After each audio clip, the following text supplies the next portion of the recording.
Another episode of With the Chiefs. Wait. Man, I need more rest. I hope I've got your last name right there. It's a very good pronunciation. You should know better than that now, Donald. I know.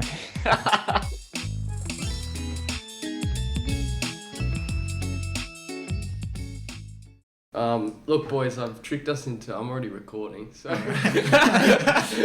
I think. Oh yeah. Yeah, it's recording. I probably look very official for the camera with the polo on. That's good. Yeah. True Fire doesn't muck around. Yeah, it's a good plug. That's for sure. Well, thanks for joining. Yeah. We are back after a little bit of a break. Today we have with us Drew Fryer. We normally introduce the guests with some PBs. So we've got a 1500 PB of 1346. Now we've got to verify these because Dom 346. 346. Yeah. What did I say? 13. 313. That's not even. No. You said 1346. Don't worry. Okay, sorry. I No, might have it's to cut. I might have to cut No, that bit. it's all good. So, 3K. Do you want me to just tell you them? And then you can yeah, Go. You probably know better than us. So the 15's 346, the 8's 153, the mile, if you want the miles, 410, the 3K's 809, the 5K's 1414, and 10K 3001. Yep, Dom, you got Is them that right. Good job. The bit of context. Last time we had Mick on the podcast. He does doesn't he do like crazy far runs, or does he? I think he does a little bit of that stuff, yeah. But I think he does like a bit of everything, but yeah. 'Cause he doesn't do much track running though, does he? No, but I looked up like the wrong Michael Chapman. Yeah. Oh, okay. And So so- the PBs were completely off. Like it was a different human. Welcome to the show. Normally we just kick it off with a bit of a training update. So what have you been doing this week in terms of training? So this week, just coming off the City Surf last week, so it's just been a bit of just sort of take the load off this week, a bit of an easier week. Normally train Tuesdays and Saturdays, but this week, just as the race was on Sunday, and as you guys know, the City Surf, it's a pretty hard race on your body, so we just backed it off a bit. Tuesday, just a bit of an easy run, so I trained Thursday, and then at the track, and then I trained Saturday. But yeah, just used this week as a bit of a listener to sort of get back to training next week after the City of the Surf. Yeah, okay. So kind of like a down week. Was it sort of scheduled as a down week or? Oh, it was more just because I'd never done the City of the Surf before, so after I finished it, I thought I don't think my legs had ever been that sore before. Yeah, wow. And then I remember waking up on Monday morning, and I was thinking, geez, I don't think I'm going to be able to train Tuesday. Yeah. And then I spoke to a couple of the other guys that I know ran the City of the Surf, and all of us were like, no, we can't train today. Yeah, right. So we all just had the day off Tuesday, and I think a lot of us, just used today as our first session back. But yeah, I did Thursday as well. But you're right. It's just a bit of a down week to get back into the normal routine next week. Yeah. And how's the City to Surf? Yeah. So it's a hard. Have you guys done it before? I've done it Yeah, a once. couple times, yeah. It's a pretty hard course, isn't it? Yeah, it's tough. It just tears. I found that it tears you up a lot. Yeah. Like, just the downhill. Because I work around the City Surf course, so I was pretty used to Yes, I'd never done the race before, but I had run the City Surf course just so many times, just on my runs, and because I do a lot of runs around the Heartbreak Hill and the hill around Bondi, and so it was like I sort of knew what to expect. Yeah. But it was just it was actually the downhill. The downhill was after the Heartbreak Hill. Yeah. Just absolutely would tearing me up. Like, and I was actually sitting with Matthew Cox, who's like one of the biggest grinders I know. Oh, he's such a He's- workhorse. Yeah. On the downhill after Heartbreak Hill, the pace he would have been going, like he was dropping me on the downhill, and I think I was still going like 240 pace, and he was dropping me. Yeah. So Jeez. I don't know I don't know how his legs felt after, or he's Yeah. just that much of a grinder that he just doesn't feel pain, Yeah. or he's just one of those guys that are just constantly walking around with pain, but they're just, But it's the new normal. It's the constant. he's just always used to it, so the body just keeps going. I think he actually trained on Tuesday. He was one of the Yeah. only guys I know that trained on Tuesday after the race. Yeah. Coxie is Um, just like, he's kind of like renowned as like the Yeah, workhorse he's just kind the of guy that just gets it done. Yeah. He's- like he did that, and then he did that M7 marathon a couple of weeks ago. Oh, yeah, I saw so that. backing up from that to the surf. So I don't know how he does it, but Yeah. no, I'm very fortunate to train with Coxie. He's a really good training partner. Mm. Mm. And what was the time in the end for Sensei? Yeah, so I ended up running. Sorry, I didn't even answer your question. So I ran 44:50. The results gypped me a bit of it. The results have me down as like 11th or something. I was Yeah. 9th across the line. Yeah, so right. the results are gypping me there. The How'd they get that wrong? The guy that they've got down in 10th, I know for sure I beat. So, Yeah, right.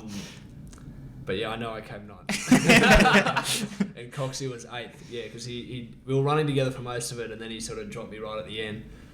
And it was actually, just as a side note, you'll find that I go off on a tangent a lot, but a side note was at Sydney 10 last year. Cox and I were running together for most of the race, that race as well. Yeah. And in sort of like the last 200 metres, he tried to pull away from me, and I sort of went with him. And then the last 50 metres, I just went past him. But then after the sit of the surf, he said to me, I wanted to break you on the hill because I knew you'd get me if it was a sprint. Yeah, so he said, right. I just wanted to break your spirit on the hill, on the downhill. And he said he was looking back on that, that final U-turn before the final straight. Oh, yeah. He said, I was looking back to see if I had broken you yet. I said, I hadn't. So then Coxie said, I just brought it in after. Yeah. But, no, I was happy with the time. Happy to, just first time doing it, so I was happy to obviously see what the race is like. Like I've never really done many of those fun run type events before that have like the seeded and elite. Like I've never done anything like that before, and that have Yeah. like like the bag drop and stuff. Like Yeah. I've never done any of those type of races before. Yeah. So it was good to experience it. And after the race, I definitely thought, pretty keen to do that again. Yeah. So I'm pretty keen for next year to maybe goal next year probably be to try get into those like low 44s. Oh, So yeah. maybe like a 44, like 20 or something like that. Yeah. But yeah, no, it was really good race. Like I'm definitely looking forward to it for next year. Yeah, it's a pretty cool day that like everyone kind of just celebrates running, and it's like the guys who are kind of running like once a week get to kind of Yeah, like you see all different types of runners that day. yeah. It's not just, that's probably one of the better things about Sitters. Like as I said, I've never raced it, but this high school I went to always did a drink station. So I actually always did a drink station most of the years I was in high school. Yeah. So I always saw everyone doing it as well throughout all the years, and you always get all the different types of runners there. You get the people that don't even run at all, but they're just doing it just to sort of have a go and see, and just do because it's a pretty famous race as well. But then you also get the other end, like the real elite guys, like say like your Liam Adams backing Yeah. up from the Commonwealth Games. It's a really Nice. good day. Yeah. Oh, that's awesome. Good to hear that you enjoyed it. Yeah. How many times have you done it, Dom? I think, I don't know, like 4 or 5. Yeah. Yeah, I think like the first time I did it, I was like in one of the groups right out the back, and I was just like weaving through people the whole way. And then Jeez, that would have been a nightmare. yeah, then that qualified me for like a better group the next year. But I think it was like our 5-year school reunion. Oh. So I was like out like all night drinking with everyone, and then rocked up to do it. And I think I was in like the good group as well. So I was like, I don't know, I wasn't feeling great though. But yeah, I did that. And then there was one year with like work. Previously they like sponsored and got all the people from work to do it, which was pretty cool. Yeah. Yeah, they do like corporate teams, don't they? Yeah. Yeah. There's a lot of that. Yeah. And Yeah. yeah, it was cool like to kind of like, I don't know, we all went to the bolo after, and yeah, it was good fun. But yeah, and then did it that year with you as well. Yeah, when was what year was that? was- I don't even remember. I think it was like 2019. Yeah. That was fun. Yeah. That was a good year. I think you smashed your expectations that year. I remember. Yeah. I think because I was kind of like just getting back into running, but Yeah. I think that year was pretty quick. There was like a really good tailwind, and Harry Summers like almost beat the is that record. the year? Yeah. Yeah. Didn't he? I think it was a bit controversial. Wasn't there like a controversial thing to that? I think he got the record, but the Mm. bib jipped him, or the bib got him, or something like he. Yeah. I think I don't know. I don't know. I didn't really hear much about it, but I think he got it, but because I actually don't know. Yeah. I think he was like a couple seconds off on official time, but then like on his watch he got it. Was it something like I that? think it was like on the gun time he missed Yeah. it, but they have like the timing mats a bit further Yeah. down from where you actually start. Yeah, that's, And it yeah, was you're like right, yeah. 2 seconds or something Yeah, that's what it between. was, yeah. But How can you get that wrong? yeah, it's tough. Yeah. Well, I don't know. They can't put the timing mat on the start line, so yeah. But they go off gun time and not chip time. Right. Okay. Yeah. Yeah. How many runners are there? There's normally like 80. There's about 80,000. 80,000. Yeah. It's pretty crazy. That's crazy. Yeah. It kind of I definitely couldn't do it. I was sick, but Yeah. yeah, maybe next year. It's kind of all in the middle of, because we're training for certain events and you've got to fit in depending on what you're training for. Mm. That's It all. is- That's why like I never really did it through high school because Yeah. it's always one. It's probably not the most appropriate thing for a 15-year-old doing a 14k road race. But True. other than that, it's also like for the school season, it's dead set like the week before. Like the school track season is like well ahead right now. So if you're doing City of Surf, you're doing an 800 on the Saturday and then doing a 14k on the Sunday. So it's probably not the best backup. Yeah. But yeah, like a school kid probably shouldn't really be doing a 14k road race anyway. Yeah. Like I Yeah. felt sore after it, and I'm 21, so I can't imagine how a 14-year-old's backing up after it. Yeah, definitely. Yeah, for sure. What about your week, Smitty? How's Man, training this is going? non-existent. So we took a bit of a break with the podcast, so we had a week off. But in that, I think we recorded on the Sunday, and then was it the Sunday? No. Anyway, we recorded around that time, and then I literally got tested positive for COVID. I think I got it from the 10-year reunion. Alright. Yeah, so still recovering. It's still a little bit congested. It's been maybe just a week, maybe a week and a half since that happened. But yeah, I think I got it from. I don't know. I just started feeling like feverish, and I hadn't felt that in a while, and I kind of knew I was in a little bit of trouble. Yeah. And yeah, it took about 4 days. Took about 4 days to like get over the fever, which is the main thing, and a bit of like brain fog as well, just kind of lying down. I think you talked about it. When Yeah. you were trying to work through your Yeah, bout no, with COVID. It wasn't which smart. Yeah. Did you talk about it on the podcast when you passed out? Yeah, I think I at your did. computer. Yeah. Okay. Yeah. So I made the decision to take some time off work, and obviously no running because you can't get out for 7 days. So in terms of training, 7 days passed, and I've just been doing really easy, like 20 minutes here and there to see how my chest is. My coach has kind of completely said, just take another week off. Make sure you're feeling good before you resume training. Yeah. Which kind of makes sense. But I think in the previous episode we were talking about like burnout from running, and now I can't wait to like get back to training. And it's only been like less than 2 weeks. So, but this morning was good. Yeah. Watching some track action. So that was fun. But I almost pacing. Have you ever paced on a bike or anything before? No, not around the track. Did you have someone pacing on the track? I was on the bike. Oh, you on the like around the in track? Maine. It was it was a weird dynamic because you think I can. You just we had a bike with the what's it called? Saying the Speed time, up. not the pace, like the the speed. but it's not easy to maintain the speed because it changes every like few seconds. So you're kind of like going forward. And back. It would be. I've paced I've paced on the bike just around like Centennial Park. Like, just going like a tempo pace, but I don't know. It'd be pretty hard pacing around the track, I reckon. Yeah, well, I was just in lane. I was instructed very early on to stay in lane like 3, otherwise I'll end up just getting in the way. Which, that's so that's good.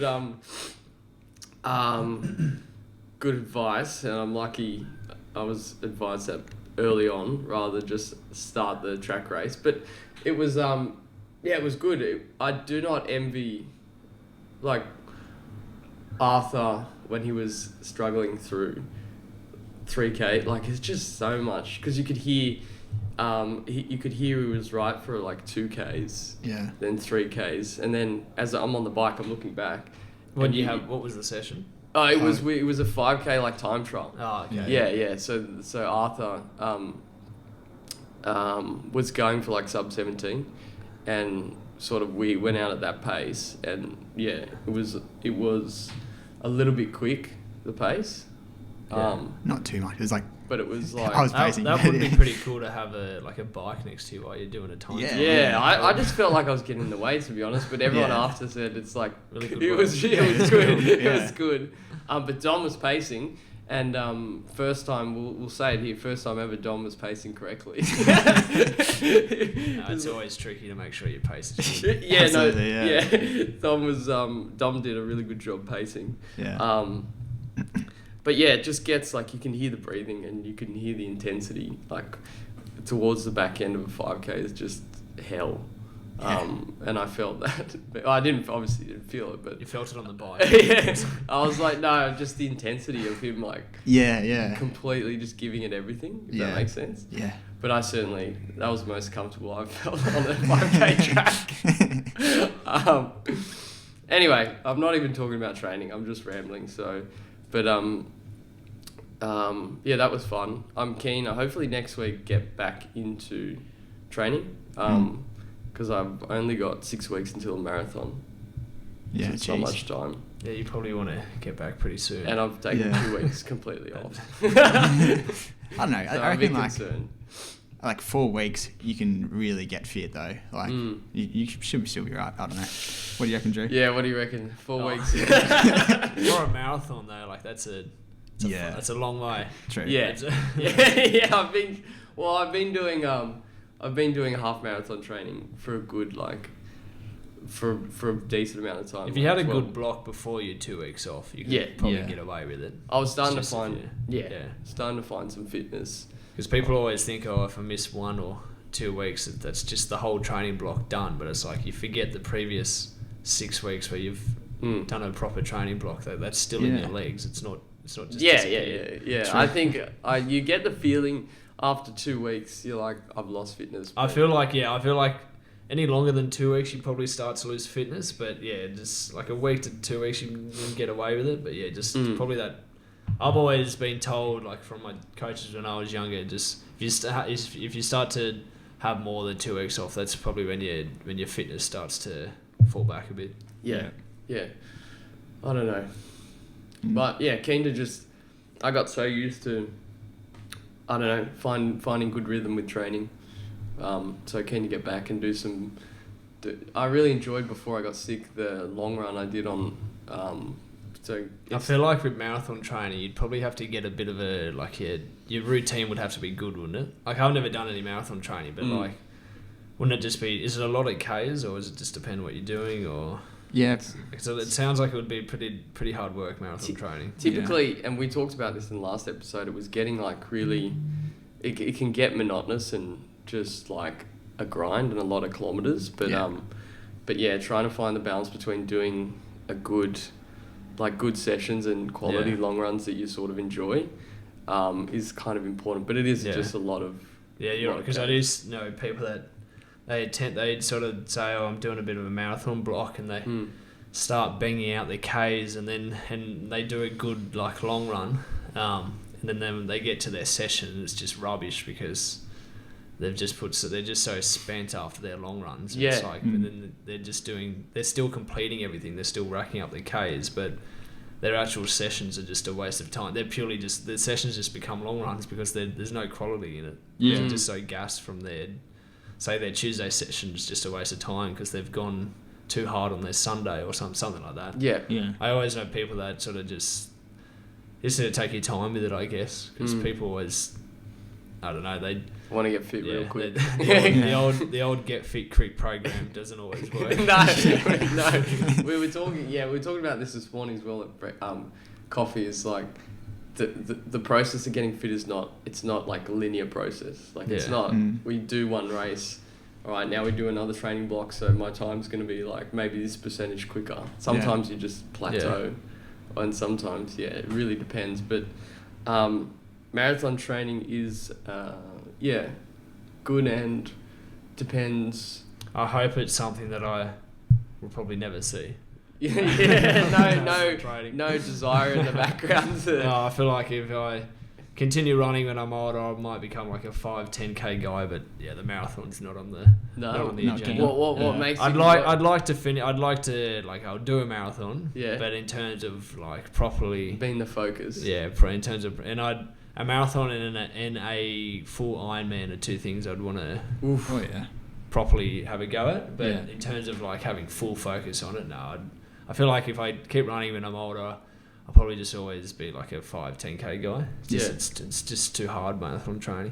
Yeah, I guess. I don't know. I like used to say that as well. Like I started off doing like 800s, training with like Ben Liddy and that squad. But I never thought I'd be doing marathons, and then I don't know. You start moving up. I know. You're right. I say that now. I probably will.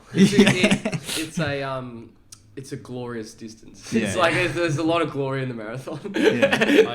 I assume when you finish, it's a pretty satisfying feeling. Absolutely. If you finish the marathon and you get the time you wanted, that would probably be pretty satisfying. Yeah, and it's like satisfying race. Yeah, you put in like so much work for this like one race as well. It's not like a track season where you've got multiple different opportunities. Time. Yeah, but it's pretty rewarding like that. Yeah, there's like the fact that it's gonna beat you up for like 3 weeks, and the fact that it's like you got to train for that one event. Like and then you got to have your we're talking your downtime after City to Surf. I'd always been I've trained with a couple marathon runners, and they always talk about how it's important that when you finish your marathon, you just got to make sure you have your couple weeks of just letting your body just ease back into it. Yeah. Because you always hear people that they do a marathon and they come back and then they plan to do, I don't know, like a 10K in 2 weeks, and then on the third week they're like, oh, why am I sore? Well, it's like, why do you think you're sore? I think after Canberra you did 10K. There's a 10K pretty quickly after? Yeah, the Sydney 10. Sydney 10, yeah. I remember you doing that, and that was a big PB, wasn't it? Yeah, but then straight after that I got injured. I remember that was when... like backing up, you'd probably be in really fit form, but it's also like your body's probably like, oh no, don't do this race. And then you're like, oh no, but I'm in PB straight. You get carried away. What was what did you get in? What was the injury back then? Something. Oh, it was plantar fasciitis. Yeah. Okay, that was my training talk, I guess. Training talk into marathon talk. Into everything random. You got to ask Drew, like, what shoes did you use for the sessions this week? So I normally wear so this week, like I was saying, it's a bit of a down week, but in a normal week I'll probably go Track Tuesday, so I'll normally go if it's something a bit shorter, I'll probably go just your classic, the Dragonfly spikes. Oh yeah, that everyone always wears. But if the session's a bit longer, I've been starting. So I used to last year. I was using Vaporflies as my sort of training shoe. Yeah. But I recently bought a pair of Streak Flies because I want to start using them as my training shoe. Because I've sort of, through talking to different people, I sort of fell under the belief of if you start wearing Vaporflies every time you train, I feel like your body might get used to the Zoom X foam, so that sort of bounce feeling. And and then when you put your Vaporflies or Alphaflies or like your super shoe on race day, it won't feel as special because you've pretty much just been wearing it's just like a standard shoe for you because you wear it, say if you're doing 3 sessions a week, you're wearing your Vaporflies 3 sessions a week, and then you get it on race days, it's like, oh yeah, it's just a standard flat. So I've had only recently, so I got a pair of the Streak Flies when they came out, and they still have a carbon plate, I'm pretty sure, not 100%, but I think they might, or maybe like maybe not a carbon plate, but it's like got the synthetic plate or something like that. But it's nowhere near as bouncy as the Vaporflies. So I've started using them. You don't feel as quick, but then, for example, when for the Scissor Surf, I just wore the super shoes, and when I put them on, I was like, oh yeah, that's what they feel like. Like you actually, I got the feeling that I wanted to get when I put them on because I don't know. I know a lot of people training Vapor, and you'd say 99% of runners these days are training Vaporflies, and I was before, but I'm just trying this out now just to see if like because I remember like when I was running through high school, when you'd put your shoes on race day, you'd feel like, oh yeah, this is quick. But then I feel like you might start to lose it if you're wearing Vaporflies every time you train. I don't know. It's just something I'm having a go at. We'll mention him before, but it was actually Coxie who was talking to me about that because he never wears. Like I'll wear super shoes sometimes at training. If it's a real long session, I might wear them. But Coxie will like never wear them, and then he'll only wear them for race day. And I was like, oh, that's a pretty good idea. I might try that. And then I thought, oh, it's going all right. Sorry, but to answer your question of what shoes I wore, so Tuesday I'll go Spikes. Thursday I either do a 90-minute run or I'll do a speed session. And obviously, if I'm doing the speed session, I'll do Spikes. So during track season, I'll do my like 1500 8 type stuff. But then during cross season, I'll probably just do 90 minutes. Okay. And then on Saturday I'll wear back last year I was wearing my super shoes, but then I've started been wearing my Streak Flies for the Saturday session. Okay. Like this morning, for example, I was wearing them. Just did a fartlek. So that. But yeah, it's only something just from talking to a couple of people about the shoes, and it might mean nothing, but maybe it's just mentally as well. Like you put your Vaporflies on at race and you're like, oh yeah, they're race shoes. I'm like, good to go now. Yeah. But who knows? Might mean nothing at all. Who knows? It's a big deal. Yeah. I think there's something to that. Yeah. Because I've started training in the super shoes for like those mainly like Tuesday. But they're good. Like I was training them all last year. It's just from talking to like Cox. It was Coxley in particular talking to him about it. And when he was telling me, I was like, yeah, that's a pretty good idea. I've just been trying it out. And like Scissor Surf was the first time I wore super shoes since not wearing them at training. And I remember when I put them on, I was like, yeah, like this is race day. Like these are race shoes. I've got them on, and let's go. Let's get stuck into it. I think there's definitely something to that. I remember at Gold Coast not feeling because I wore the Vaporflies as opposed to the Alphaflies, but I wore a lot like an older pair in training a lot, and it did lose a little bit of the spark. Yeah, that might be a good sort of way to go about it as well. Like you wear an old pair that still has some bounce, but not the same. Not as much. You wear them at train. Like you just buy like secondhand Vaporflies and you wear them for training. And then you whip out a fresh pair for race day. But I don't know. It's just something I'm seeing how it goes. So what are the ones you're wearing that are not like? I tried I don't work there anymore, but I used to work at a running shoe store. Yeah.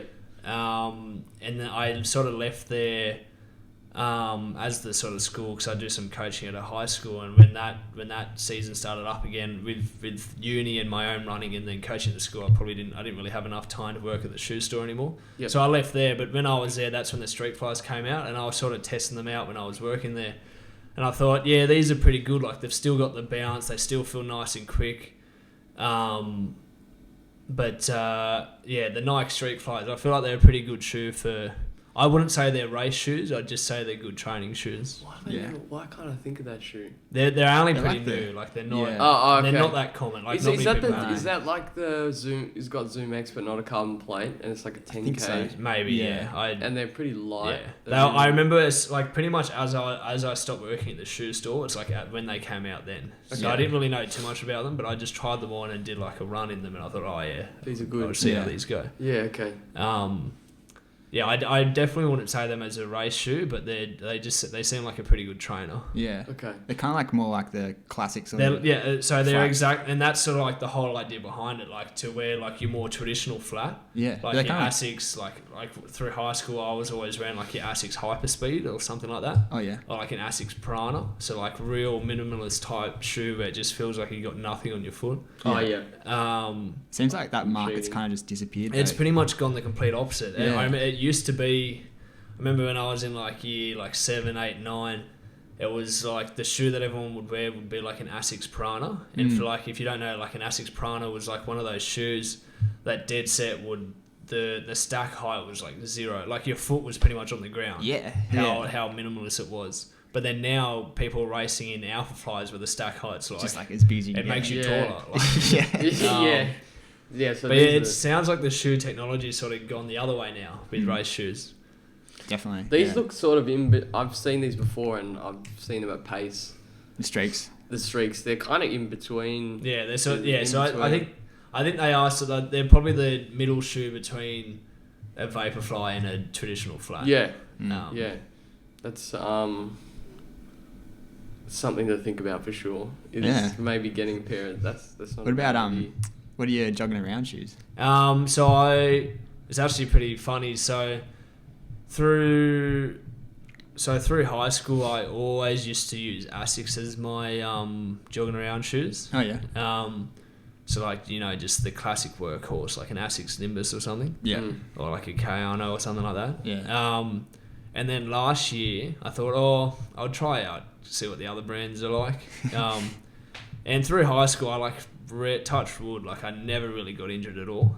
But then last year I started wearing all these other brands. I don't know if it's a coincidence, but last year I started wearing all these. Like I tried the Pegasus. I tried what else did I try? Like a lot. I can't even name them, but pretty much all like the standard jogger for each brand. It's like the Hoka Clifton, the Nike Invincible, the Brooks. I think it's called the Brooks Ghost. And I don't know if it's just a coincidence, but last year I got more injuries than I've ever got before. Yeah, So I got more injuries in that 1 year than probably I've ever got in my entire. And I've been running, I guess, like properly probably since like year 3, 4. Yeah. And yeah, so obviously since last year I've gone back to my Asics Nimbus. So maybe it's all in the shoe, but who knows? Yeah. If I get injured again soon, maybe I don't know. Maybe Asics has nothing to do with it, and it was just a coincidence. It's a pretty good plug for Asics.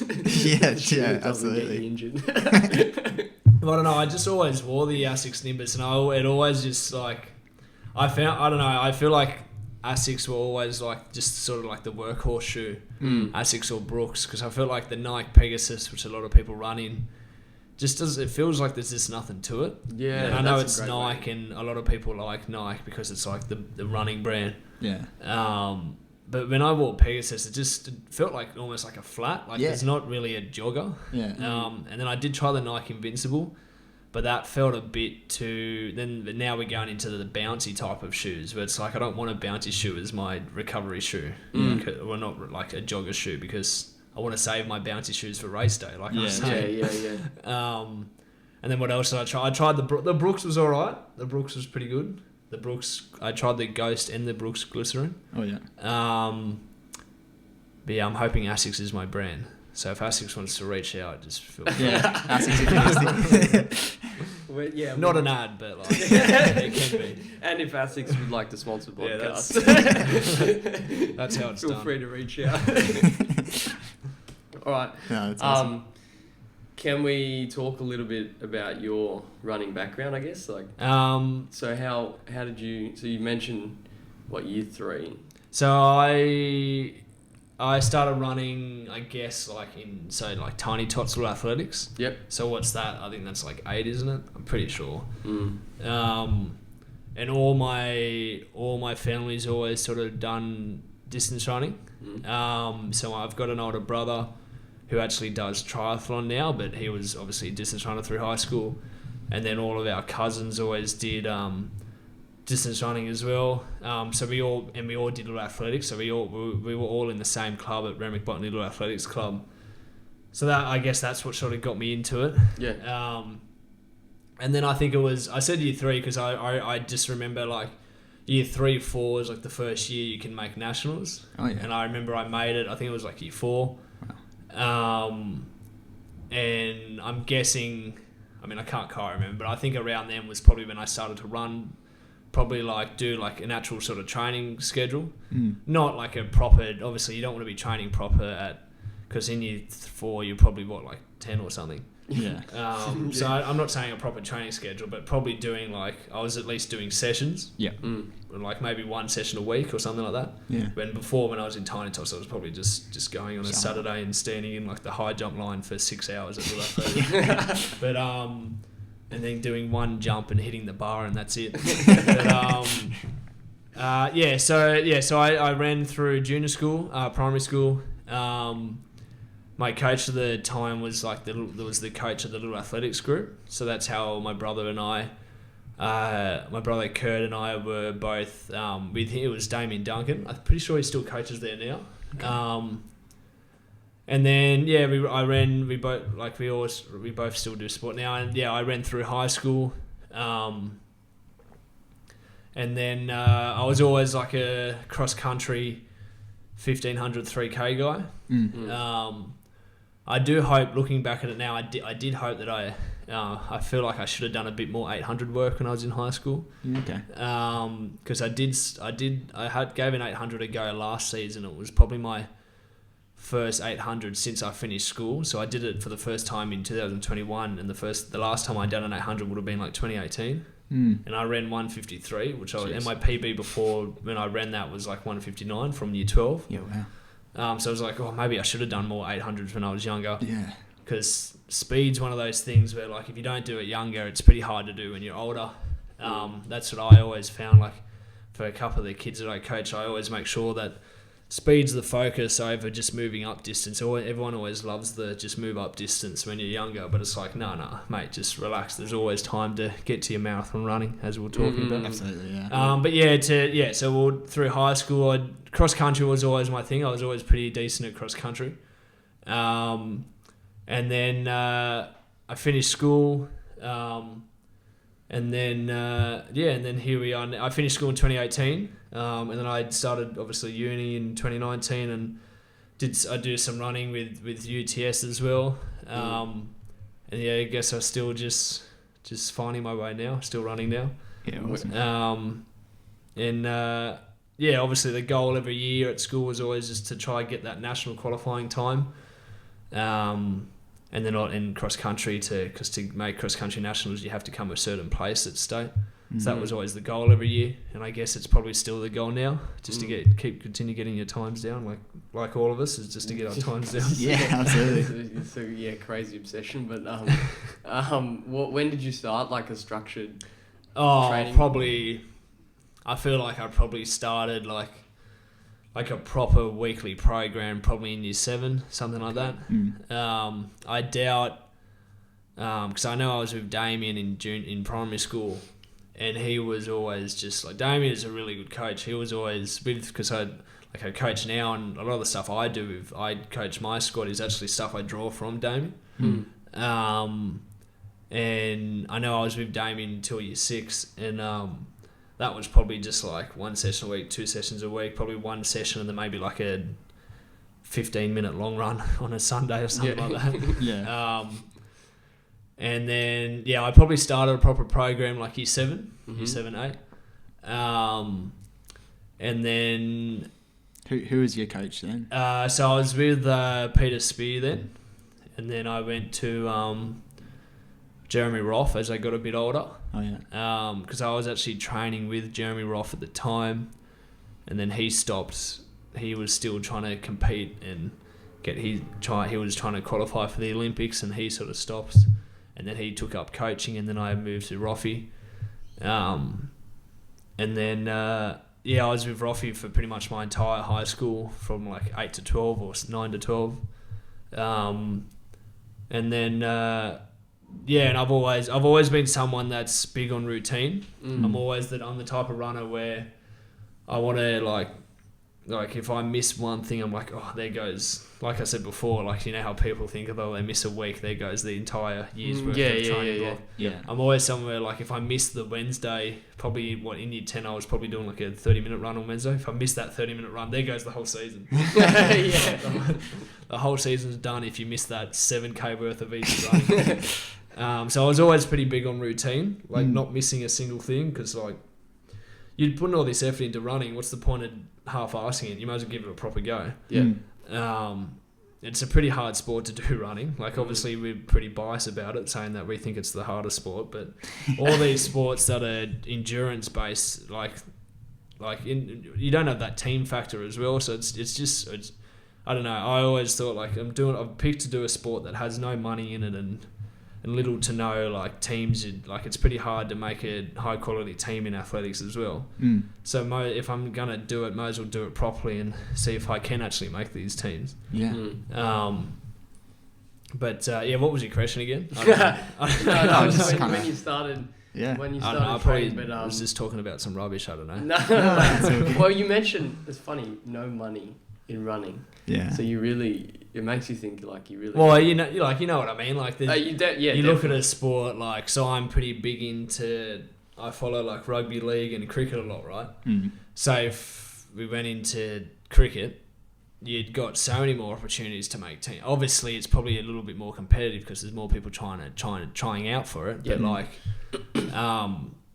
say if I did cricket my whole high school, I then have an opportunity to try and make one of the Big Bash, the T20 tournament. I then have an opportunity to try and make one of those teams.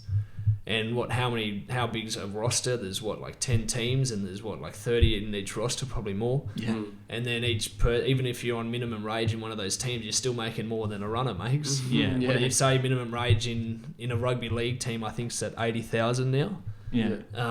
Actually, it might be 100,000. So I think it went down to 80,000 during COVID. Yeah. But that's still 100,000 more than I'm earning from running. Yeah. That's what, just on a side note, that's what it does annoy me sometimes when you see rugby players or like cricket or just whatever, like professional sportsmen in the media, like, and they've mucked up or something, and it's like, you serious? Like, you get to do your sport as your job, and you've mucked it up, and you want people to give you sympathy. Like, no, like you get to do your sport as the thing you love doing is your job. Yeah. And you're mucking it up because you wanted to go out and party the night before a game. Yeah. And then you want people to feel bad for you. No, there's no sympathy here, mate. No. There's there's clear consequences for doing stuff like that. And it makes you think, with running, like, the amount of effort. The effort to reward ratio is pretty low. Yeah. It's not, it doesn't like, correlate. we're talking about marathon programs. Imagine if you've done a 10-week marathon block and you get injured the week before the race. Oh, yeah. Geez. And it's not even like, say, if you're a professional rugby player, you can do the whole pre-season, get injured for the season, you're still going to get paid. Exactly, yeah. But we've done our 10-week marathon training block. We got nothing for it, and then we're injured, and then we can't even race either. You know what I mean? Yeah. It's brutal now, so it makes you think, like, you really got to love it. Yeah. Definitely marathon training. Yeah. That's why I don't think I'd be able to do marathon. Look, I like running, but not that much. I don't know, maybe if we do another interview in a few years, you'll be in the middle of a marathon block. But, so I guess, if we can talk a little bit about how your program developed. So, for example, what's the structure of your program at the moment as an overview? So I follow the pretty standard training structure. I've probably followed the same training structure since year 7. Hasn't really changed once. So just your Monday, obviously when I was really young, I wasn't running all these days, but at the moment I'm doing your Monday run. So I'll do about 60 minutes on a Monday. When I finished school, I started doing double runs. Yeah. So I'll double Tuesday morning, and then I'll session Tuesday afternoon. And then I'll do a run Wednesday, which at the moment is 75 minutes. And then Thursday, if I'm training Thursday, I won't double. I'll still just do the session. But then, like I was saying before, if it's cross country season, I'll probably do like a 90-minute run. But then if I'm trying to do like 800 work, I'll do a session that day. Friday, always day off. I've always been a big believer of you want to have one day completely off your feet. And I was actually trying, as I was saying before, it might not have just been the fact that I was trying different brands for my shoes, but that period I got injured was actually when I started to have a go at doing easy 30 minutes on a Friday. Okay. And I don't know, I just ever since, and then when I got injured, I was like, oh no, I'll just go back to having Fridays off. Yeah. Saturday, obviously session in the morning, double Saturday afternoon. So I'm only doubling 2 days, Tuesday morning and Saturday afternoon. And then long run Sunday. And I've probably followed that same routine. I can't remember the last time I wasn't doing a session on a Tuesday or Saturday. I've always they're just the training days. Yeah. Like I'm so used to the routine. That's like half the time how I know what day it is. That's like what training have I done today? Oh, it's track tonight, so it must be Tuesday. You work back from reverse engineer based on the session. It was actually pretty funny because I had COVID twice throughout the last couple this COVID period. Yeah. And the week that I was in lockdown, I was just like, oh, what day is it today? And then I had to look on my phone to see what day it was because I wasn't doing my 75-minute run on a Wednesday. So what day is it? I got no idea. I don't know. Maybe that's just me, but that's definitely how I work out what day it is. Yeah. And I guess coming into different race seasons and stuff like that, just what those sessions sort of change? Yeah. So obviously like during cross country season, my Sunday long run's a bit longer in cross country season. And your Tuesday, Saturday session will be probably a bit more distance in cross country season. And then, like I was saying, Thursday would always be a 90-minute run. And then as I go into right now, as we're going into track season, for example, I'm actually planning next Thursday to do my first back to MD Thursdays. Okay. So yeah, as we go into track season, Tuesdays will be a bit more specific, a bit more quicker stuff, not as long. Thursday like I was saying, we'll get into my 8:15 work, and then Saturday's always been sort of like the endurance type session. But yeah, you're right, it's not as much the length of my Monday, Wednesday run. It's more your sessions change. My Sunday, I do about 1:45, 2 hours now. Yeah, and that would probably.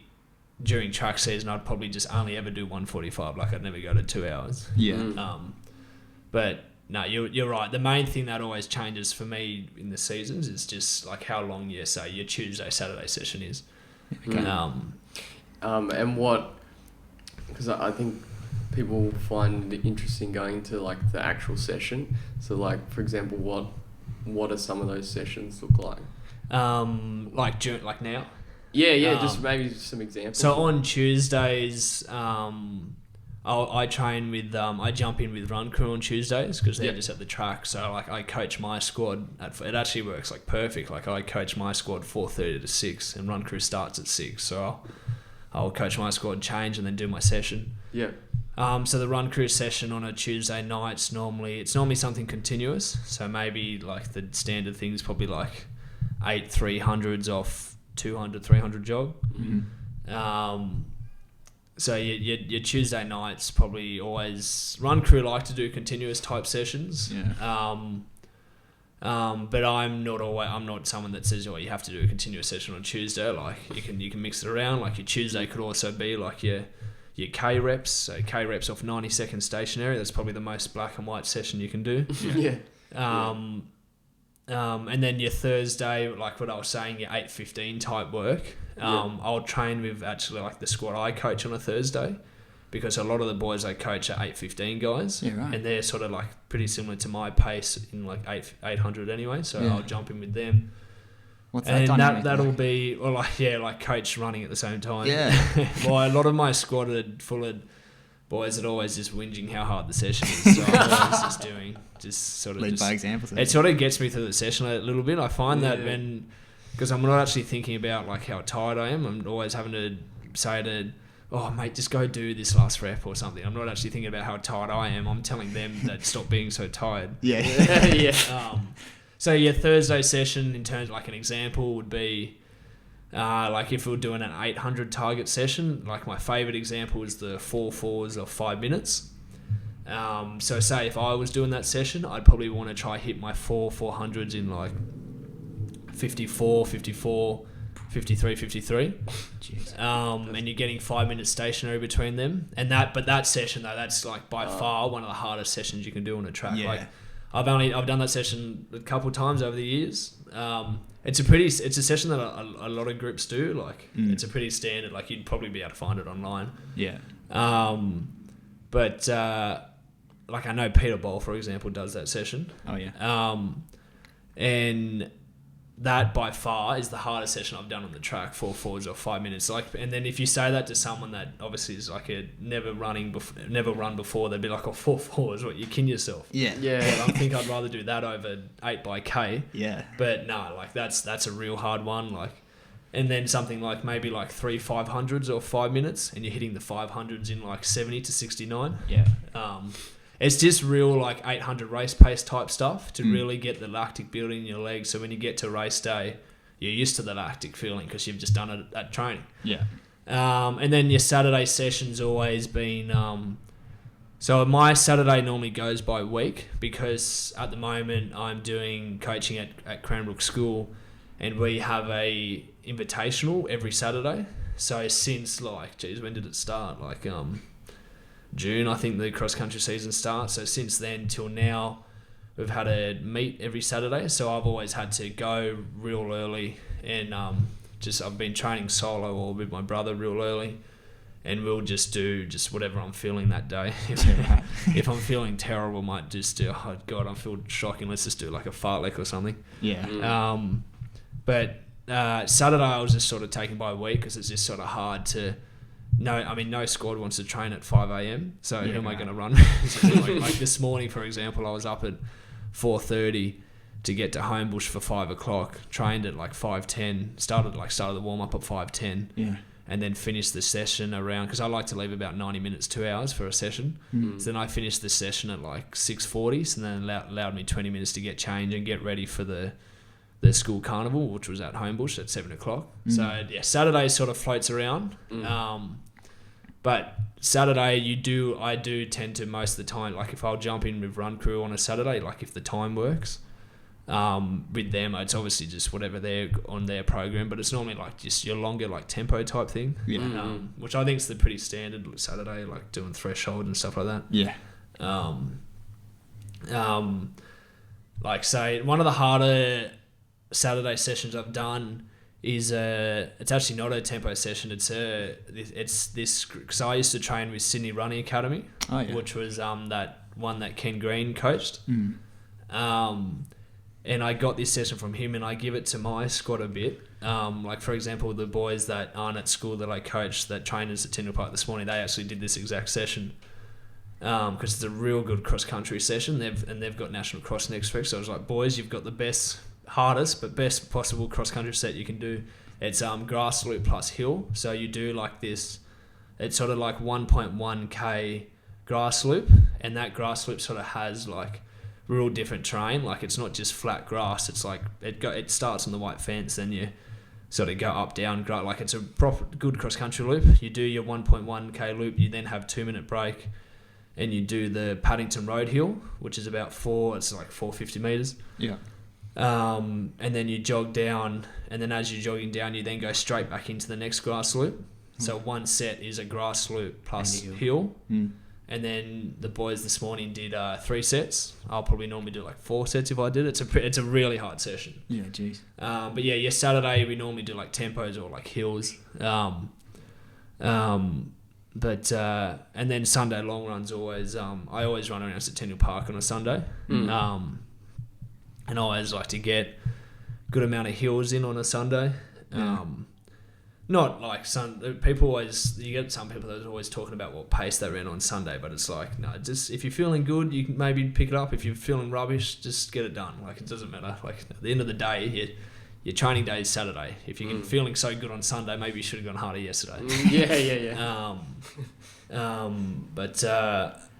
Yeah, I mean, I say it again. What was the question again? Whatever it was, did I answer it? Whatever the question was. Question was, Did someone what I said specifics answer the around, question? yeah. specific training. You nailed specific Nailed training. it? All right, What about coaching? So how did that all start? So I started coaching in. So when I finished, so my brother, so we both went to Cranbrook School. I've come just from the carnival today. That's why, for those watching the video, that's why I'm in the Cranbrook polo. Trust me, I'm not one of those private school people that wear their school stuff around even after they've graduated. Trust me, it's just on because I've come straight from the school carnival. What was the question? Coaching. Coaching, Yeah. I got too blinded by the fact of people thinking I'm wearing old boy stuff.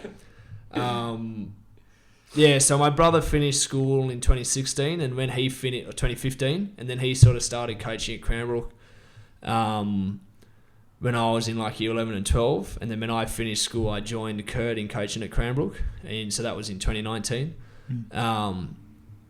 And so when I finished school, I started at UTS, and I thought, that's awesome. Like, I've always wanted to, like, when I was in year 11 and 12, Kurt was always talking about how good it was. It was like, sounds like a pretty cool thing to do on the side, like, because it's a pretty good gig to have while you're doing uni. Yeah.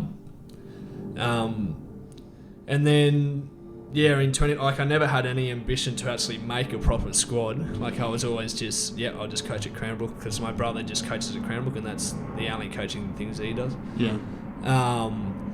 But then at the end of the school track season in 2019, one of the boys ran pretty well. He actually won his 800 and 400 at like our school final championships against our other schools. And he was like, I said to him, like, mate, that's pretty good. Like, you won the race, and that's racing against people that train outside of school. Like, normally to win those school championship races, it's always won by people that don't actually train at school. They always train outside of school. Yeah. And I was like to him, his name's Nick, and I was like to him, you should probably have a think of giving running a proper go, because he just did rugby at the time. And I just coaching him for that 4-week period, because the school season for athletics is only 4 weeks. That's crazy.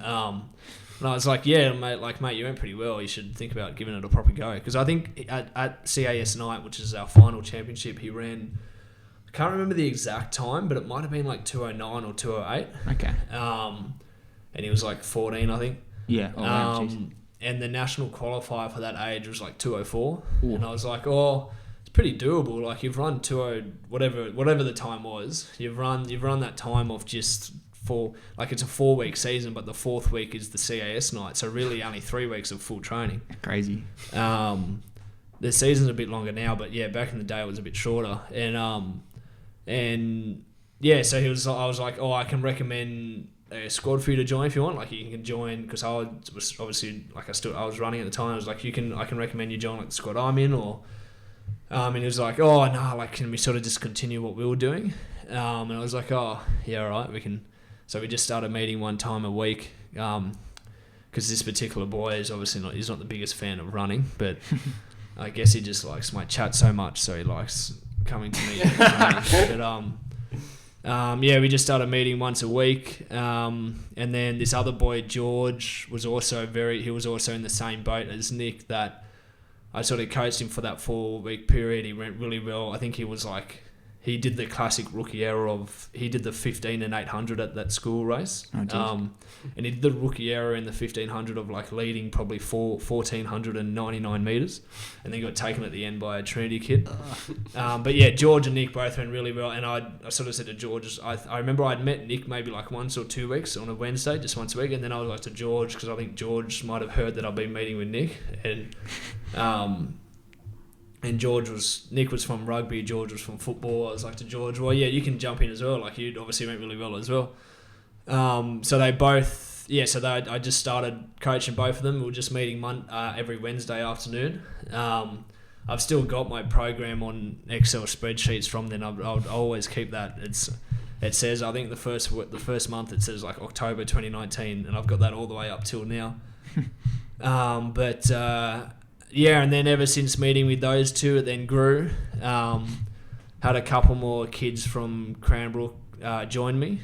And then a couple more from other schools, like one from Trinity, one from just all the different schools in our school associations. Because, like, I'm not sure if you guys are familiar, but, like, there's CAS and GPS school, like the private school races. Yeah. So just all the different schools in those ones, I guess, sort of saw Nick and George running well. So then they're like, oh, maybe... whoever that Drew guy is, you must sort of know a little thing about running, so see how he goes. And yeah, so they've joined. I got 2 from Scott's now, a couple from Grammar. So yeah, it just sort of kept growing. And that was obviously, I started in 2019 just with those 2, and then I was with those 2 for a little bit, actually, like probably for the first couple, like several months. And then I think they actually both made nationals that season. Yeah, awesome. So like they made nationals in their first like debut season, and then yeah, as the years went on, they joined. And I'd like to tell you what, like I know like at the time I never had any vision of creating a proper squad, but like looking at it now, it's dead set like the most enjoyable thing I do. Like I enjoy my coaching more than my running. Like I'll look forward to, say on a Tuesday, I'll look forward to my coaching at 4:30, but then it's like, oh, but then I got to train after. Why do you think that is? Why? Oh, I don't know. Like maybe just so in 2019, my running motivation probably for the first time was a bit of a lull in my motivation around that period. So I was probably just like, oh, I finished year 12. Like, you know how everyone sort of goes through that when they finish high school. They was like, oh, well, what do I stop now? Yeah. And it was actually coaching them that sort of gave my motivation in running a bit of a boost. I don't know. I don't know if it was just because I always run with them on a Sunday, so I was running with them on Sunday. Like I was seeing them at the track and then training after them, and like, and yeah, I don't know. Maybe it's just because I love the team aspect of it. Yeah. Because we're a very tight knit running group. In all the running groups I've ever been in, through my sort of running, I was going to say running career, but is it like you're running? You know what I mean? Yeah, you're quick enough not a to professional call it career. Yeah, you know what I mean? Yeah. Our running group, I know like we're really tight knit, and it just feels like we're a team. Like if this kid's going well, it's like everyone's like real thrilled for him. And I guess it's just that team aspect that I really like about it. And yeah, which you don't get. You don't really get, like I don't get that team aspect with my running. Which when I started coaching, I sort of started to get. Which I don't know. Yeah, I don't know. I don't know why, but I just look forward to it more than running. I don't know. Yeah. It's like, yeah, something about kind of doing something for someone else. Yeah, like I just feel like you've done you've like I'll set out the season and then target these races, and then say we get to nationals and then we hit the time we wanted to hit. It's like like we did it. Yeah. Or you did it, like, but like you know what I mean? Yeah, absolutely. I don't know. It's just I feel like that's the team aspect of it. I really like just like you rock up at training and everyone's like just it's just it's just the environment, and that's like 90% of my effort with coaching.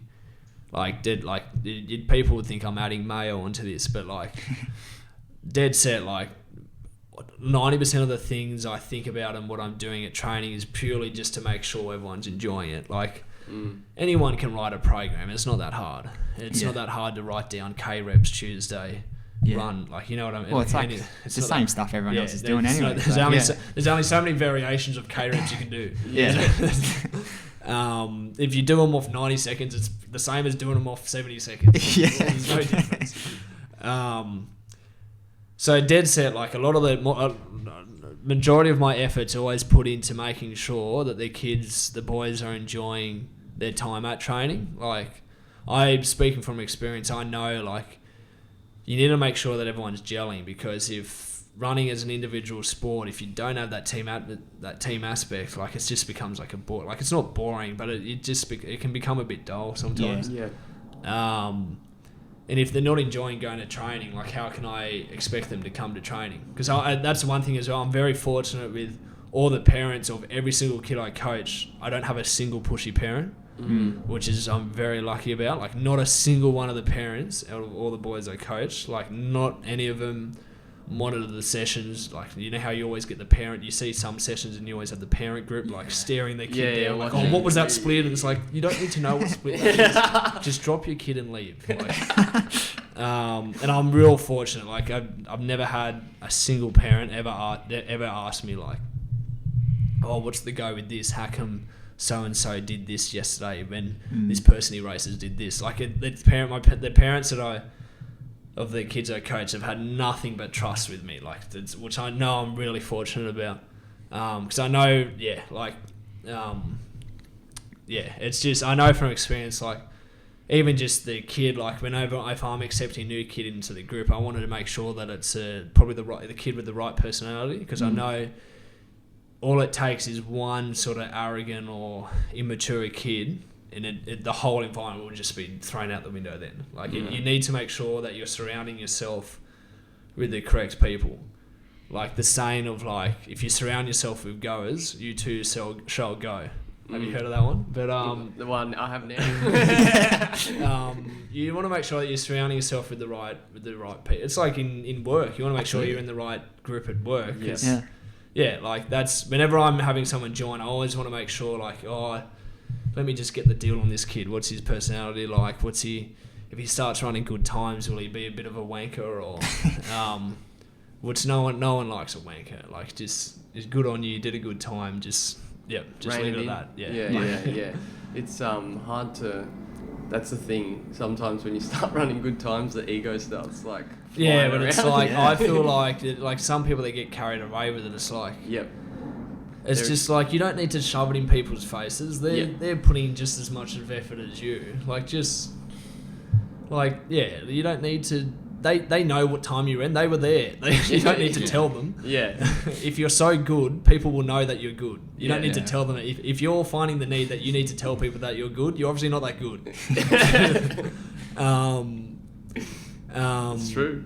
Yeah, very true. Absolutely. What was I talking about?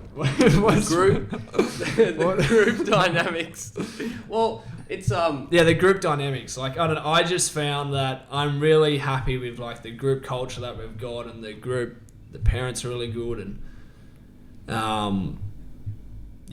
I feel like our group has every type of character you need. You've got the kid that just talks non-stop rubbish. You've got the kid that is always willing to take every rep. You've got the kid who's like, will cry, but then he'll have like these like good one-liners, and then like when he talks, it's like, you just need it. I feel like one of my most important jobs at every session is being an entertainer, making sure that they like coming, because like I said, none of the parents are on to me about their training. So really, if the kids didn't want to come to training, I know for sure none of the parents of the kids I coach would force them to run. Which a lot of the kids, the parents probably force them into it. But I know not a single one of the kids I coach, if they were like, nah, I'm done, I know for sure none of the parents would force them to do it. Which is a good thing. Like, it's good. Some that does have its negatives, because if the kid's maybe in a group that doesn't have as good an environment, he might just stop running. But that's the job of the coach. You need to make sure that your kid's enjoying it. I've always thought, and again, I'm not an expert coach or anything, but I've always thought, like, you can You can be as knowledgeable as you want. You can have every single qualification in the world. You can know every single detail about 800 running in the world. You can be the most knowledgeable person about athletics ever. But if you yourself don't have the right personality and you're not a people person and you have the wrong type of kids in your group, then it doesn't matter. You can be as knowledgeable as you want, but if you don't have the right people around you, then it doesn't matter how much you know. Yeah. Like, you just need to make the group dynamic's a good way to put it. Like, you just need to make sure that your group dynamic is like the most important thing you think about. Like, yeah, like it's just. I just know a lot of groups like I've been in personally, and also know that still just takes one kid, and then the whole group dynamic just goes out the window. Yeah, and then you start to get kids that don't like certain kids in the group, and not everyone's going to like everyone, but you just need to find that balance, which I feel like hopefully we have. Maybe I'm wrong, but hopefully. Does it ever get kind of like competitive with the kids? Like, I remember at that age, like, like you're right, you do get that, but no, I feel like everyone's looking out for each everyone's other. always like for the two kids I started coaching with that I was saying before, Nick and George, they're actually the same age. Okay. So they're actually, think about it like this, they're the same age, they go to the same school, their entire running career they've had the same coach. Both have been running I guess Nick 1 or 2 weeks more than George. They've both been running the same amount of time. They both do the exact same thing. Yeah. They both have only ever had me as their coach. And both of those guys, they love each other when they go well. Like, they're always, and they do this, like Nick's an 8:15 and George is like a 15:3K, but they always meet in the middle at 15. Okay. And they love, and like, it's just it's just about making sure that like you're there for each other. Like with distance running, you need people to train with. If you want to be a wanker, no one will want to train with you, and good luck trying to go well if you've got no one to train with. Yeah. Yeah. Training with people is like vital with distance running. Yeah, absolutely. So you need to be grateful that you have training partners. Like I was saying before, like I'm grateful that I can train with someone like Coxie. Yeah, like it's just the group dynamic. It's just so important. Like I find, like it's just so. Yeah, if you don't have it, it's just that your group won't last. Yeah. And yeah, sorry, I guess what were we talking about? We're talking about how I started coaching. I guess in 2022 now, the group's still going all right. Still going pretty well. Yeah. Yeah, that's awesome. That is interesting to think that is the most important thing, as opposed to, because I think people get caught up sometimes a little bit like you got to have the best program. Yeah, so obviously I spend a lot of my time thinking about what sessions they should be doing. And Yeah, stuff yeah, like sure. that. And obviously, like for example, right now is a perfect example. Like the track season coming up, and I'll probably actually plan to do this tomorrow. But the ASTOSAF has just released the calendar of races, I'll go through the dates. I'll say which each race I think the boys should be doing, and I'll set sessions to that, and obviously I'll spend a lot of time programming. But like I was saying, you can have the best program in the world. If the kid's not enjoying coming, you're not going to train properly. He could be he could be training with Peter Bowl, but if he doesn't like anyone in Peter Bowl's squad, how's he going to go well? Like he doesn't want to be there. He won't put in effort at training. Exactly. You know what I mean? Like, and then what's the point if you're not enjoying it? like it's as a 15-year-old.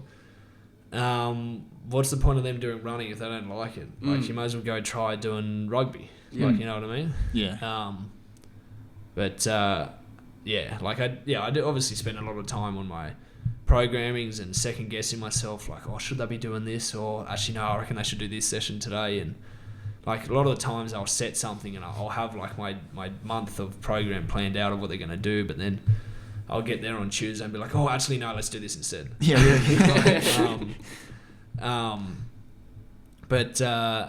I'm always making sure that the boys are enjoying themselves. Like at the end of the day, I'm not a teacher. I can't be lecturing them. I can't be telling them off. I can't be. Well, I can be, but like I can't come off as a teacher of them because I'm not. Like I'm a running coach. I at the end of the day, I don't have any authority over them. I'm not their parent. I'm not their teacher. Yeah. If I tell them to do something, they don't do it. What am I going to do? Yeah. Tell Yeah. their parent that their kid was in trouble? Like Yeah. what? So it's about just building the mutual respect. And obviously, because I'm pretty young for coach, right? So I'm pretty close to their ages. The two Yeah. oldest I coach are 19. Mm. So, and I'm 21, so I'm pretty close to that. That's almost as close as you can get. So I'm obviously joking around with them at training, but it's also about if I start talking seriously, or if I'm talking about the session, everyone's like, all right, yep, Drew's being serious now. Let's just stop talking and listen. Yeah. It's just about building the relationship that you have mutual respect with each other. They know that I'll do the best of my ability to make sure that they go well at all schools, for example, and therefore I feel like that gives them confidence, like, oh yeah, I know Drew will do everything he can to make sure I go well, so I might as well give it a proper go then. Yeah, like it's just, I can't stress enough how yeah, it's just so important Do you making think- sure that your group dynamic's good. Yeah, because do you think it's because of your experience growing? 'Cause So you've had that's so much- that's 100% the thing that I draw from. Like yeah, 'cause like you've I got- was saying with my like sort of lull in motivation with my running I had out of year 12. That was because I sort of had some issues with the group I was in personally. Mhm. Right. And I've sort of, because I actually did triathlon year 9 to 12 as well. Okay. So I Okay. did triathlon competitively through those years as well. So I also had triathlon coaches to get experience from as well. Yeah. Wow. I stopped it after year 12 because I was like, nah, it's just too hard. Mm. No, it's just so much training triathlon. So much training. Yeah. Yeah. My brother does, and he's just always training. Yeah. From pretty much, like, for example, if I'll get a text from one of the boys saying whatever, and it's like, say, if it's something that annoys me, like, oh, I can't come to training today because I was playing touch at lunch and rolled my ankle, which is a classic that I get a lot of the time. I know some coaches in the past would probably get a bit angry at me if I sent that to them, but I'm always just like, yep, all right. I'm like, oh my god, but then I don't tell that to them because I'm like, well, Yeah. I didn't want to hear that when I was a kid, so why should I give it to them? Yep, Yeah, yep. it's good. I always draw back from experience. The perfect way to put it. I always draw back from what I like to receive as a Yep. kid in year 7 to 12. Yep. What I like to hear from my coach. Like if a kid forgets to pack his watch to training, which happens a lot of the time with my squad. Like, say I've got 10 kids at training, I'd say only 3 of them bring their watch all the time. Yeah. And it frustrates so much. But and I don't really say to them like, "What are we going to bring our watch next time, mate?" Yeah. But I know if my coach through the different coaches I had, if I forgot something like that, I'd get sent like an essay lecture on my phone, like, "Oh, you got to be doing this. You're going to take this seriously and stuff like that." It's like, Yeah. mate, Yeah. we're not trying to make the Olympics at 15. Just relax. Yeah, Like, yeah. yes, they didn't bring their watch, but what can I do? What, just lecture them? What's that going to do? They don't have it. Yeah. Yeah, I can remember Um, when I was training with Liddy, there was one race that Lockie Raper rocked up to, and he forgot his shorts. Yeah, so something like that's ridiculous. Like, well, even him, he's an adult, so that's a bit different. Yeah, well, that was back when he was Oh, in school. Yeah. It's like, Uh, how can you run with yeah. no shorts? I've left the house without my shoes before, so. But anyway. Yeah, but, that happens all the time. No, that's a good. It's a good. Actually, point. one of the boys I trained with, because you know how I was saying I'll get to a couple of weeks ago we had one of the school cross countries and I'll train early before. So I was training with the 2 boys that I say that are out of school now, the 19-year-olds. So they were coming with me early to the session. And one of the boys forgot it. We finished the warm up. We put our spikes on. I'm like, "Where's your shorts, mate?" He's like, "Oh, I forgot." So he did the session in his trackies. I think we did it around an AFL oval, and it was something like I think it was like 6 to 8 2 lappers of half lap jog. And he did the whole thing in tracksuit pants with spikes and a singlet on. It's like, oh god, mate. But it's like, what am I going to do? What, lecture him? What's lecturing going to do? He knows he should have brought his watch. He knows he should have brought his shorts. What's me telling him off about it going to do? Nothing. Absolutely. Yeah. I think well, obviously you learn in your experience. You appreciate someone that doesn't just slap you on the wrist constantly. That's like that's just I know, like, whenever I got, say, if I ever got lectured from someone in the past about not bringing my charger for my bike Garmin when I was in triathlon, it's like, yeah, I know I didn't bring it, mate. What's telling me off for the whole session going to do? I didn't bring it. It makes me question the logic, behind it. Yeah, it's kind of like just like a power move. Like It doesn't make sense. You're not really achieving much. Yeah. What do you mean? Like Turn as in a someone coach off. that, for example, does that. Like an authority, to use a PDHPE term on you here. An authoritarian style of coaching. Yeah. But yeah, there's someone that's pretty, what I say goes style of coaching. Obviously that works for some, like that will definitely work for some people. My style of coaching definitely doesn't work for everyone, but I just know, and that's one thing I'll look out for if I'm first meeting a kid that has asked me to join my group. I'll be like, look, this is how I coach. I'm pretty relaxed with my style of coaching. Like we're always joking around and I won't be serious with them a lot of the time, but then it's also like, but when I am serious, you then have to be like, oh, okay, it's time to switch on now. Yeah. Which I feel like is a bit of an advantage. Like we'll get to race day, I'll be joking around 2 hours before the race, but then like say we get to like 45 minutes before the race, they'll be like, oh, hang on, Drew's not joking anymore. All right, I better get ready now. Yeah. You know what I mean? Like, How's that different to coaching Cranbrook? Because you don't yeah, really so get to choose the kids. yeah, there, so obviously, so I have my external squad, which is what I was talking about. But then my coaching at Cranbrook, obviously, you get all different types of kids at coaching. Yeah. Not just Cranbrook, but just like any high school, any sort of high school coach. You get all different abilities, all different talent, all different attitudes, all different. You get all of the above types of kids coaching at Cranbrook, or at any school. Yeah.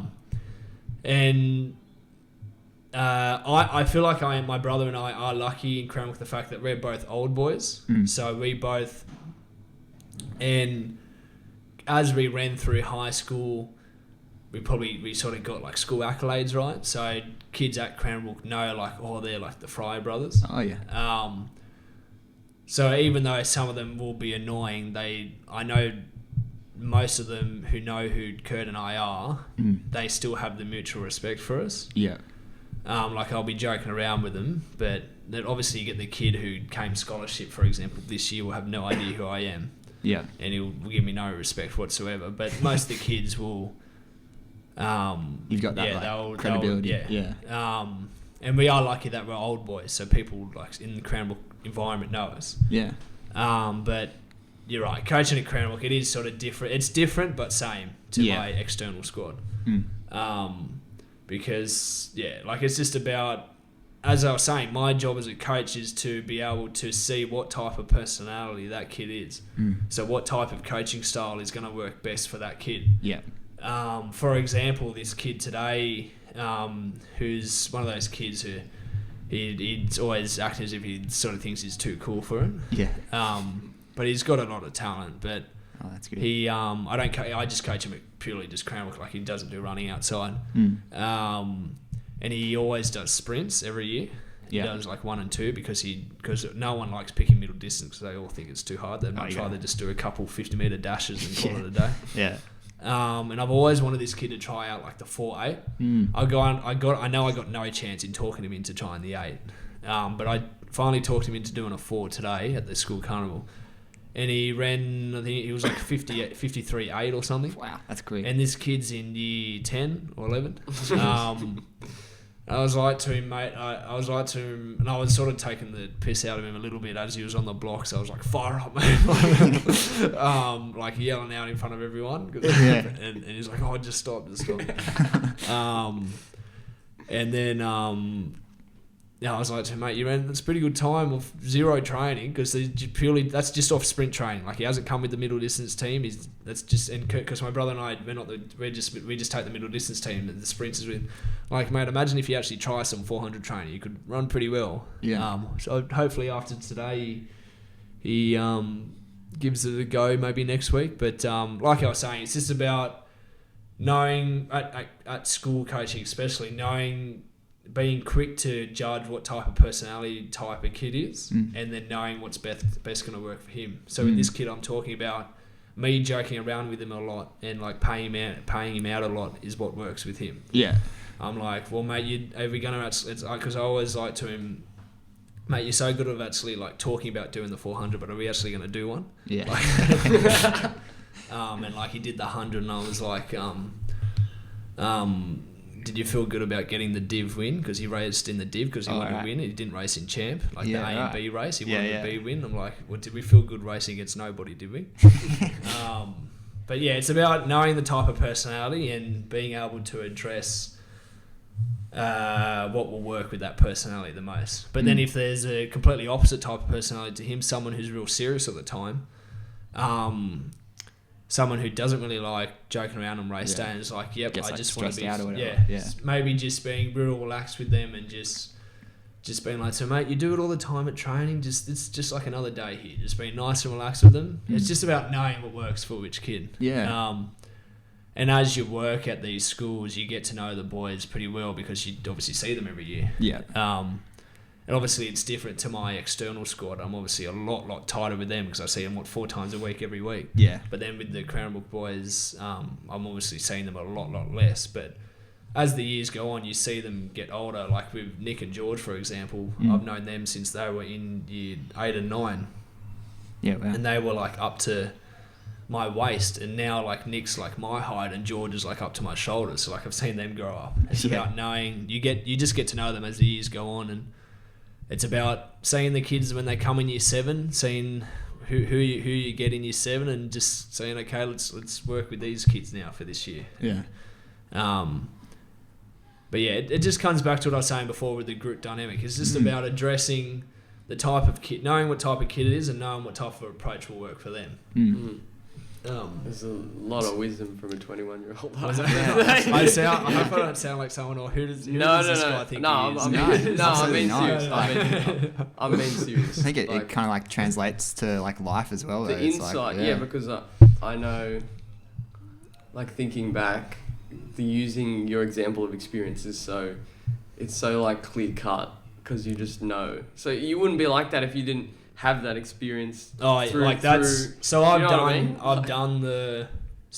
the highest accreditation you can get in Australia for coach. Well, I'm not the highest, but because to get like, so I'm level 3, right? To get level 4, you have to like full be like an Olympic coach. But for someone at my level, I'm the highest level you can get. Which is like what most coaches are, like level 3. And I mean, doing all those courses, like, they're good, but like, doesn't teach you how I'd say 99% of the stuff I do in coaching is just from my experience. Maybe that 1% is from what I learn in the courses. The courses are good, but like, doesn't teach you about group it's dynamics. nothing like, it's nothing like experience. Yeah. And again, it's not like if you're a good runner, you'll be a good coach. I'm not saying that at all. You just need to. I could just be a recreational runner that ran all through high school and still run now and have the exact same experience. It's got nothing to do with how your times or how good you are at running. It's just about having the experience. The classic is like, say a rugby coach. It's like if so and so is a good rugby player, they're just automatically going to be a good rugby coach? No, it's just about who has had what experiences. And I guess I'm fortunate that the experiences I have has helped me develop my coaching style to what I feel like I would have liked when I was in high school. Experiences helps me out a lot of the time with what I'm doing. What are some of the like things that coaches in the past, like the best things you've noticed about coaches in the past, for example? It's just all different things. Like it's just, like I said, like I did triathlon through high school as well. So it's not even like I'm just drawing from running coaches I've had. Like I've had swimming coaches, I've had cycling coaches, and then I've had just triathlon coaches. It's like I couldn't even tell you one thing. It's just purely just all different things I've learned. Like I was saying before, like Jeremy Roth was my coach for several years, and he I'd take a lot of things from how he coaches. Like he's probably pretty like firm at times. So I take that with him, take that from him. And then like other coaches I've had that are real relaxed, probably a bit too relaxed. So I try to find the medium between relaxed and firm. Yeah. Because you want to be relaxed, but then you also want to, if it's time to lay the hammer down, you have to sort of be strict. Yeah. But yeah, it's just like it's a tricky one actually. Like what some things I've liked in the past. It's not just one necessary thing. I've liked majority of the. Well, obviously, I've liked all the coaches I've had. Yep. It's because like I wouldn't be at them if I didn't like them. It's Yep. just they all have their different strengths, and I feel like I just pull things from all their different strengths. Hopefully, I tried to. Yeah.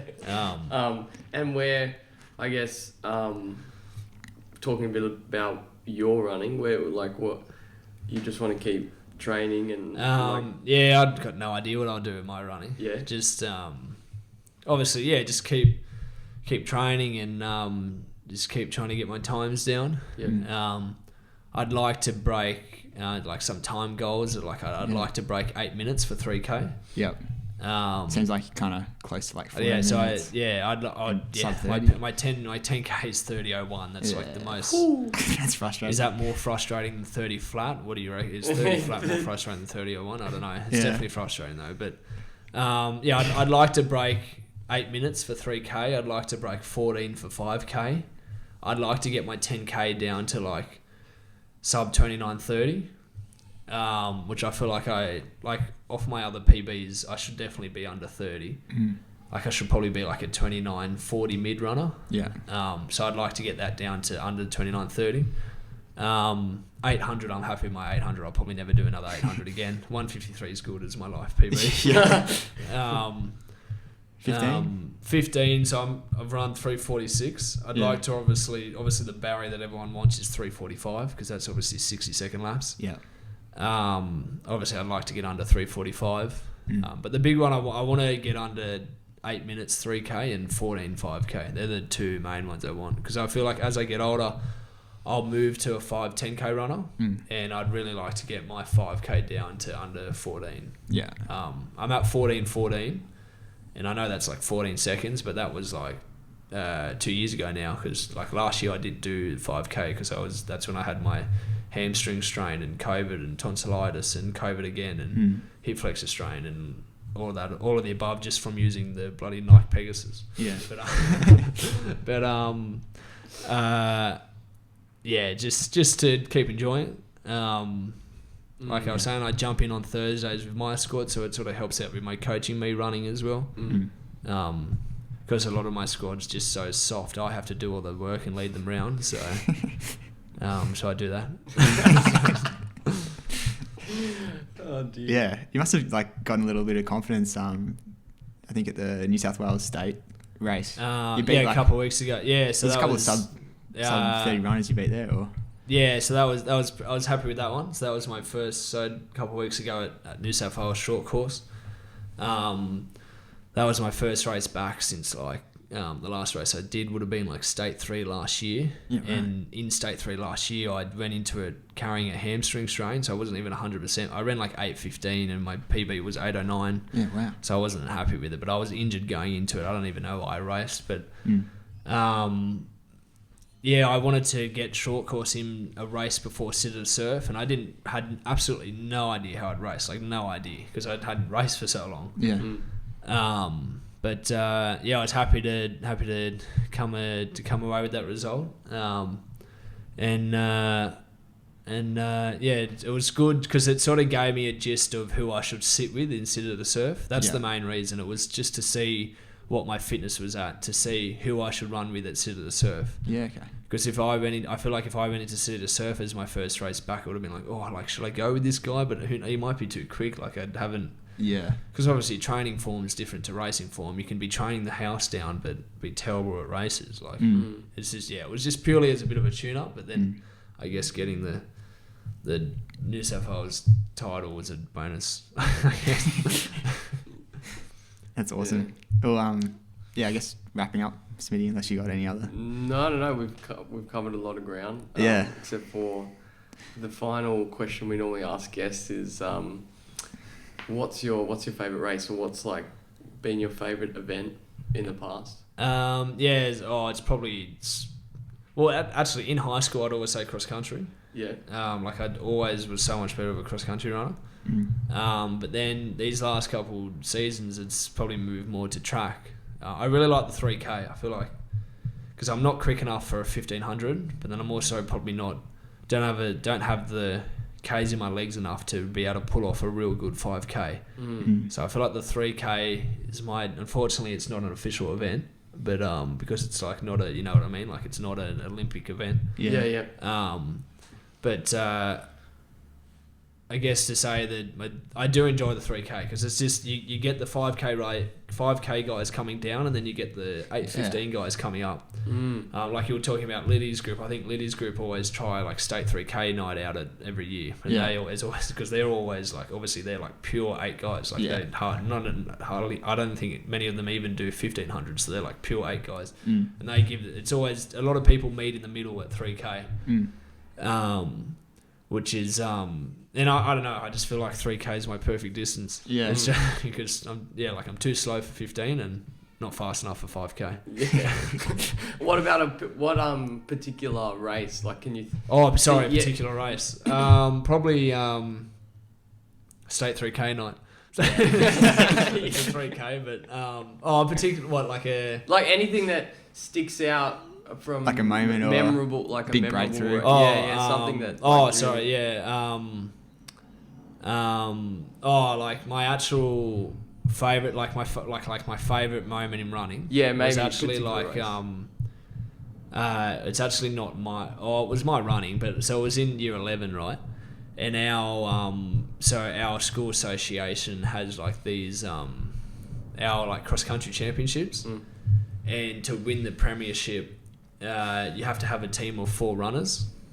So again, it's that team aspect, which I feel like probably is one of the reasons why I liked it so much. So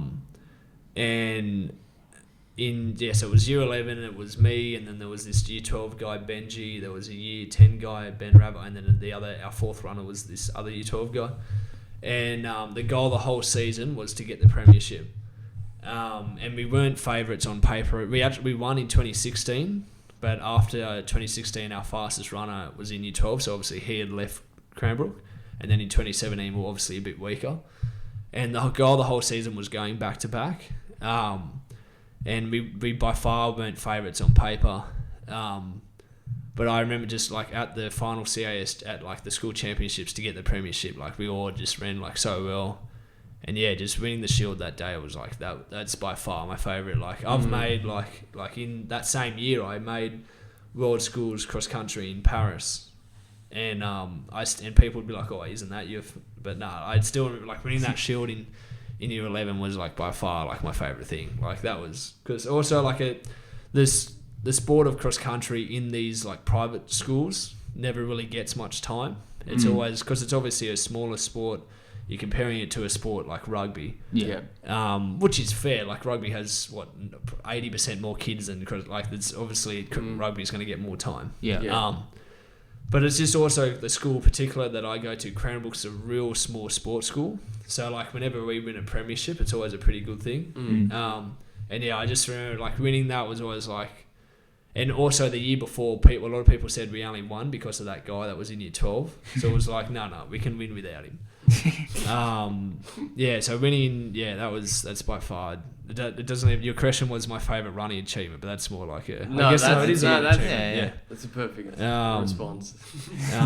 But then I guess to keep going, do we have a couple more minutes? Yeah, of course. So my goal from day one, I started coaching in 2019. I said to Nick and George, I want to coach a premiership winning team as well. And so that was the goal from 2019. Obviously, it's an open team, so you're normally like the team's full of like year 11 and 12s. So they were obviously like year 9 and 8, so we obviously couldn't win, no chance for the next few years. So it's just about building your team up. And this year we got to it. We had the depth. My brother and I had built the team up over the last couple of years. And we got we won this year, and that was pretty cool to get that was like the one goal I set from day one. It was I wanted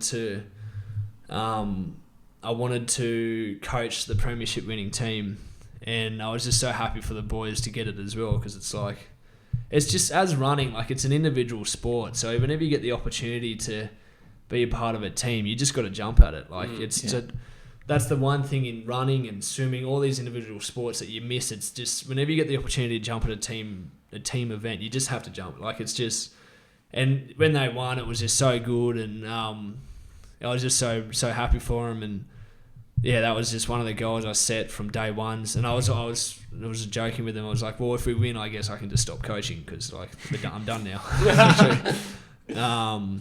But we've actually got real good depth now. So at Cranbrook, I reckon we should go. We should definitely win next year. But I reckon we could go a bit of a dynasty now. Yeah, right. Because it seems like Trinity have been pretty strong in the past. Yeah, but it's just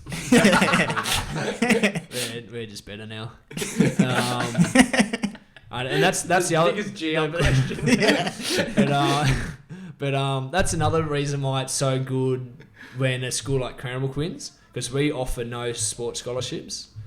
And a school like Trinity, I don't think they offer as many now, but for sure when I was in year 11, their entire team was scholarships. And our team was just boys at Cranbrook, because we were at Cranbrook. Yeah. A bit more authentic. It's all, whenever we get results in cross country, it's just home brewed. Yeah. It's just not bought. it's not, you can't do the classic chant.